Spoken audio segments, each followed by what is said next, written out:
ဒီနေ့ကတော့စံပြုတ်ကြုံမှာပါရှင်ဒါကတော့စံပြုတ်ဆိုမဲ့အားရှိရပါတော့အားရှိအောင်ပဲရစားလေးတွေပါထည့်ပေးထားပါတယ်အမေအတွက်ပါရှင်ဒီနေ့ကတော့အမေကသွားနာသွားကောင်းနေတော့ထမင်းသိမ့်မစားတော့အားရှိအောင်စံရယ်ပဲရစားရယ်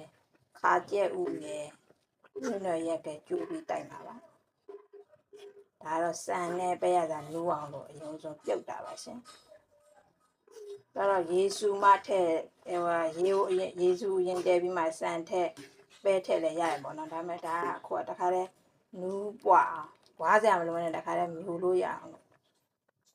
ကြိုးမှာပါရှင်အဲ့ဒါမှစတဲ့ခါကျစတဲ့ခါကျပါအကျုပ်လေးကတော့အသီးနှံဒီတိုင်းဆိုရင်လှုပ်ကြွေးမစားဘူးတဲ့ပြီး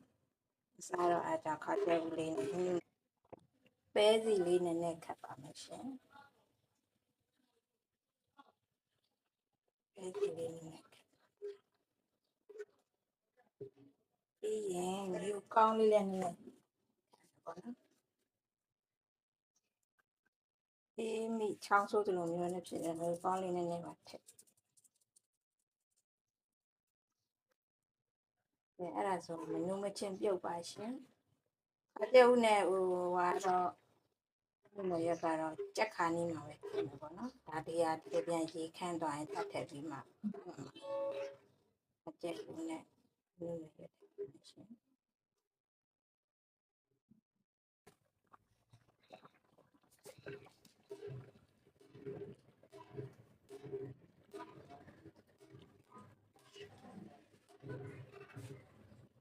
အကျက်လေးထည့်ပါမယ်ရှင်စံနည်းနည်းမရတာတော့နည်းနည်းဟိုပြုတ်ပြည့်နေပါတော့ကိုပြည့်နေဆိုဒီနည်းနည်းဆက်ဆွဲလိုက်ပါမယ်ရှင်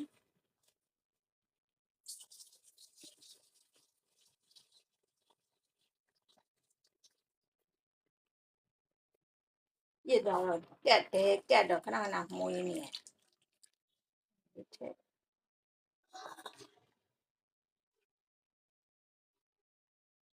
အဲ့စံနဲ့ပဲတော့နူးနေပေါ့နော်